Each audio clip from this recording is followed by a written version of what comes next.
Unified 911, anong matutulong namin sa'yo? Anya ti maitulong mi ken kahapon. Anong may tatabang ko sa imo? Unsay akong ikatabang nimo? Ngini makadabang na misal ka no. Sa anumang wika o dialekto, may tulong na darating sa iyo.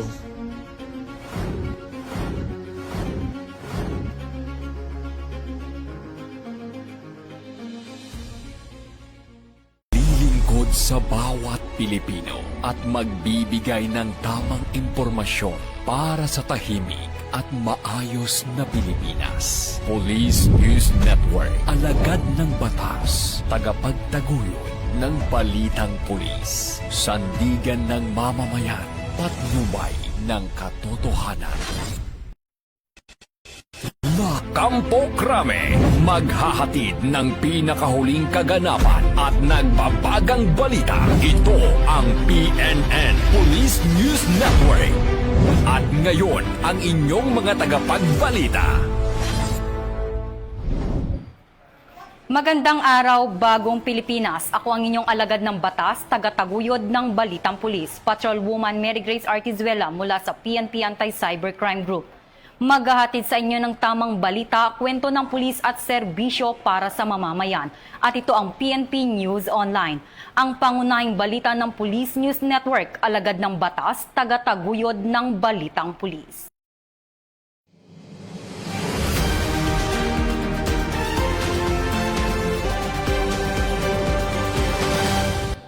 Narito ang mga balitang hatid ng ating PNN correspondents mula sa iba't ibang panig ng bansa.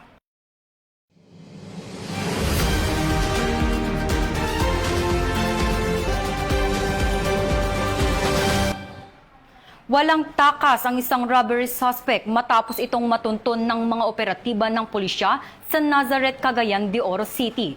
Ayon sa ulat, naulihan din ng suspect ng umano'y shabu at isang patalim. Yan ang tinutukan ni Police Corporal Joel Subsuban. Arestado ang isang lalaki na sangkot umano sa viral na insidente ng pang-hold up matapos itong matuntun ng pulisya sa barangay Nazareth, Cagayan de Oro City noong Abril 30, 2026. Na-recover mula sa kanya ang hinihinalang shabu at isang patalim. Kinilala ang sospek sa alias na Kuko, 24 anyos, residente sa barangay Carmen ng nasabing lungsod. Agad na nagsagawa ng follow-up operations ang mga otoridad at natuntun ang sospeka sa 9th Street habang may dalang patalim.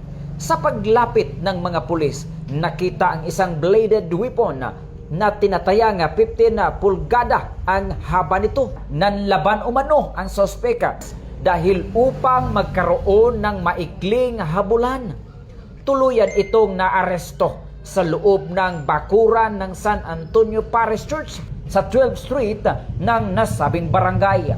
Sa isinagawang body search, na-recover ang 2 sachet ng hinihinalang shabu na may tinatayang bigat na 0.5 gramos kasama ang isang quenpors at improvised scabbard ng patalim.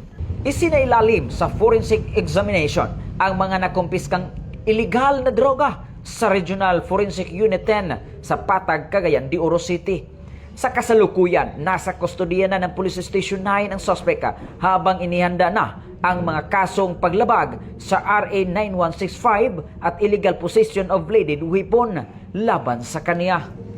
Mula dito sa Campo Alagar, ako po ang inyong Police News Network correspondent mula sa Regional Public Information Office ng Police Regional Office 10, Corporal Joel Lazaro Subsuban, alagad ng batas, tagataguyod ng Balitang Pulis. Maraming salamat, Corporal Subsuban. All out ang suporta ng Philippine National Police sa mga apektadong komunidad sa patuloy na pag-aalboroto ng Mayon Volcano, kung saan pinagtutuunan ng pansin ang seguridad, kaayusan at agarang pagtulong sa mga residente. Ang detalye ng report mula kay Patrolwoman Sari Bernales. Pinaigting ng Philippine National Police ang kanilang presensya at operasyon sa Albay matapos makapagtala ng pyroclastic density current o uson ang bulkang Mayon kahapon, Mayo 2. Ikinalat ang mga tauhan ng Police Regional Office 5 sa mga bayan ng Kamalig, Ginubatan at Ligao City upang magbigay ng seguridad, mamahala sa daloy ng trapiko para sa mga emergency vehicles at magbantay sa mga checkpoints upang matiyak na walang papasok sa mga danger zones.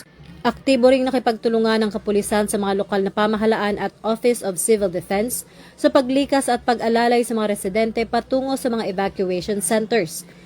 Sa pamamagitan ng pag-activate sa Kasurog Disaster Emergency Assistance Response o ang DEAR Team, ipinamalas ng organisasyon ng kanilang kahandaan sa disaster response at makataong paglilingkod.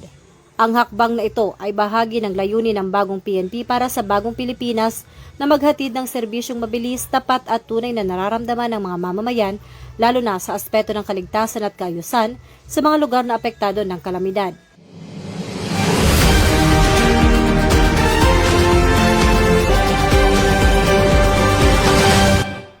Hawak na ng mga otoridad ang 2 individual na suspect sa pananaksak sa isang residente sa Sorsogon City matapos itong maaresto sa isinagawang hot pursuit operation sa naturang lugar. Ang kabuuan ng report mula kay Police Corporal Chris Gopela. Suspect sa pananaksak, arestado sa mabilis na hot pursuit operation sa Sorsogon City. Mariing kinundina ng Sorsogon Police Provincial Office ang karumal-dumal na insidente ng pananaksak na nagresulta sa pagkasawi ng isang residente sa Barangay Kapuy, Sorsogon City. Agad namang rumisponde ang mga operatiba ng kapulisan kasunod ng insidente dahilan upang maisagawa ang isang mabilis na hot pursuit operation. Nagresulta ito sa agarang pagkakaaresto ng 2 sospek na pinaniniwalaang sangkot sa krimen. Ipinahayag ng Sorsogon Police Provincial Office na ang matagumpay na operasyon ay patunay ng kanilang tuloy-tuloy na pagsisikap na mapanagot ang mga lumalabag sa batas at maibigay ang hustisya para sa biktima at sa kanyang pamilya. Tiniyak din ng pamunuan ng pulis kasanggayahan na lalo pang paiigtingin ng police visibility, intelligence operations at pakikipag-ugnayan sa komunidad upang maiwasan ang kahalintulad na insidente sa lalawigan. Binigyang din nito na hindi kukonsintihin ng kapulisan ang anumang uri ng karahasan. Samantala, nagpapahatid ng pakikiramay ang Sorsogon PPO sa naiwang pamilya ng biktima at tiniyak ang patuloy na aksyon upang makamit ang hustisya. Hinikayat din ng publiko na manatiling mapagmatsyag at makiisa sa kapulisan sa pagpapanatili ng kapayapaan at kaayusan sa komunidad. Mula dito sa Sorsogon Police Provincial Office, ako po si Police Corporal Chris Gopela para sa Police News Network. At ito ang bagong PNP para sa bagong Pilipinas, serbisyong mabilis, tapat at nararamdaman. Maraming salamat, Corporal Gopela. Nananatiling mahinaon at profesional ang Philippine National Police sa gitna ng kilos protesta noong nagdaang Labor Day sa kabila ng ilang naiulat na insidente ng tensyon sa pagitan ng mga rallyista at mga tauhan sa lugar. Muling magbabalita dyan si Patrolwoman Sari Bernales. Ng pambansang pulisya ng Pilipinas ang naganap na serye ng karahasan laban sa mga tauhan ng Manila Police District sa gitna ng mga kilos protesta noong nakaraang Labor Day. Sa kabila ng mahigpit na pagtalima ng kapulisan sa patakarang maximum tolerance, ilang tauhan ang nagtamo ng malubhang pinsala sa katawan matapos sadyang atakihin ng mga rallyistang lumampas sa hangganan ng mapayapang demonstrasyon. Ang mabilis na pagtugon ng pamunuan sa insidenteng ito ay nakatali sa PNP-focused agenda na binibigyang diin ni Chief PNP Police General Jose Melencio Nartates Jr., partikular na sa pagtataguyod ng moral and welfare ng personnel. Tinitiyak na ang bawat pulis na nasa linya ng panganib ay protektado ng batas at binibigyan ng sapat na kalinga. Kaakibat nito ang pagpapaigting sa integrity enhancement at community engagement na naglalayong ipakita na ang tunay na kaayusan ay nagmumula sa paggalang sa batas at sa maayos na ugnayan ng pulisya at mamamayan. To those who were on the ground, you have my respect and gratitude. Your actions showed the strength of our organization. What we saw last Labor Day was not just the absence of disorder. It was the result of preparation, coordination, and cooperation between our units, partners, and the public. That is how peace is sustained. Muli, maraming salamat sa inyong sakripisyo. Kaugnay nito, nananawagan ng PNP sa publiko at sa mga lider ng mga militanteng grupo na pairalin ang disiplina at huwag gamiting dahilan ang malayang pamamahayag upang manakit ng kapwa. Binigyang diin ng organisasyon na ang anumang pag-atake sa mga otoridad ay hindi palalagpasin at tutugunan ng nararapat na legal action upang mapanatili ang hustisya at respeto sa pagpapatupad ng tungkulin.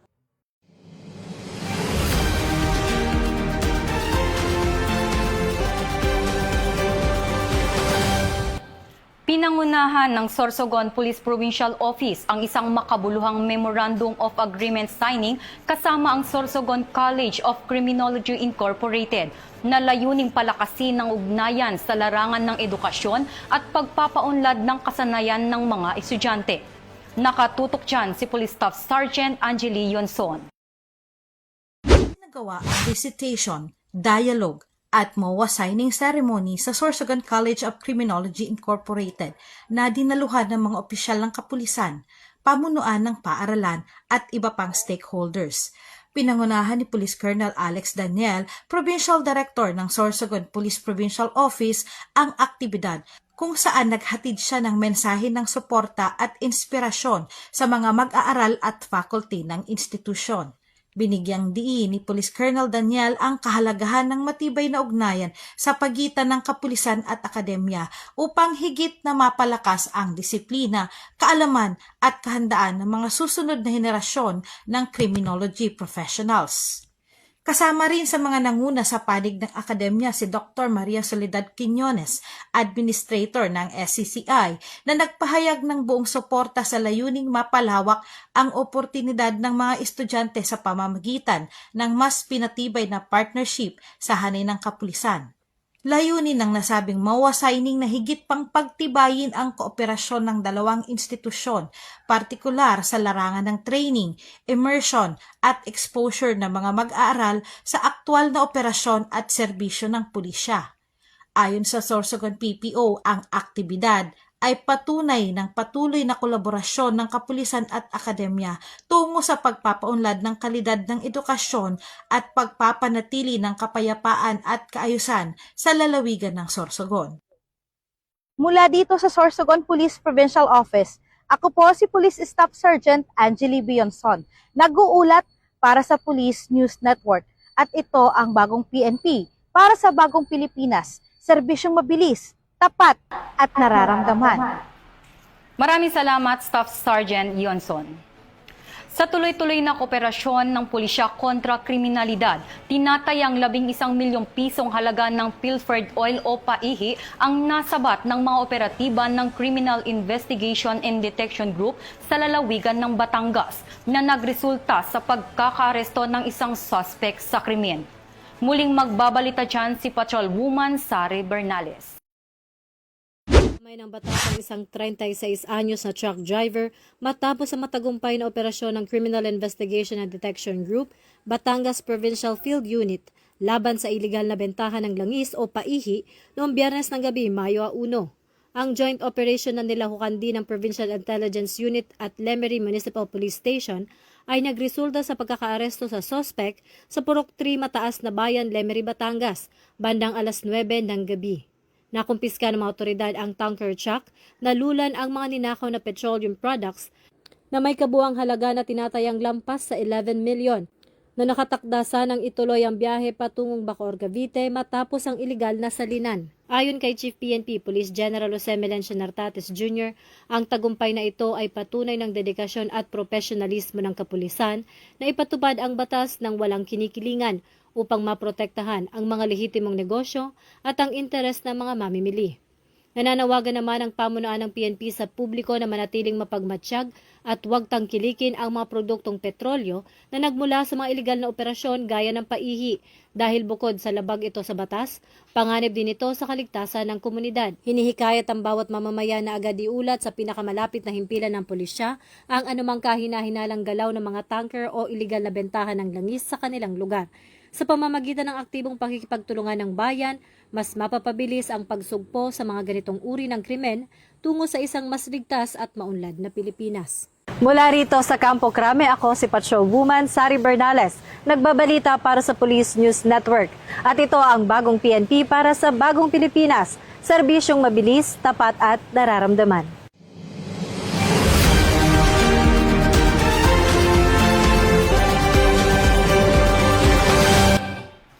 At yan ang mga balitang nakalap ng ating PNN correspondents mula Luzon, Visayas at Mindanao. Para sa mas malawak at mabilis na ulat ng mga balita, huwag kalimutang mag-like, follow and share sa aming official social media accounts ng Police News Network. Tutok lamang sa aming YouTube channel para sa mga live stream at replays. At i-follow kami sa X account para sa mga real-time updates at Facebook account ng Police News Network. Manatiling mapagmatsyag at laging alamin ang totoo. Sa ngalan ng pamunuan ng Philippine National Police sa pangunguna ni Chief PNP Police General Jose Melencio Nartates Jr. at sa pamumuno ni President Ferdinand Bongbong Marcos Jr., kami ay maglilingkod sa bawat Pilipino at magbibigay ng tama at balanseng balita. Mula rito sa tanggapan ng takapag-ugnay ng pambansang pulisya, ako ang inyong alagad ng batas, tagataguyod ng Balitang Pulis. Patrolwoman Mary Grace Artizuela mula sa PNP Anti-Cybercrime Group. Maghahatid ng tamang balita, kwento ng pulis at serbisyo para sa mamamayan. At ito ang PNP News Online, ang pangunahing balita ng Police News Network. At ito ang bagong PNP para sa bagong Pilipinas, serbisyong mabilis, tapat at nararamdaman.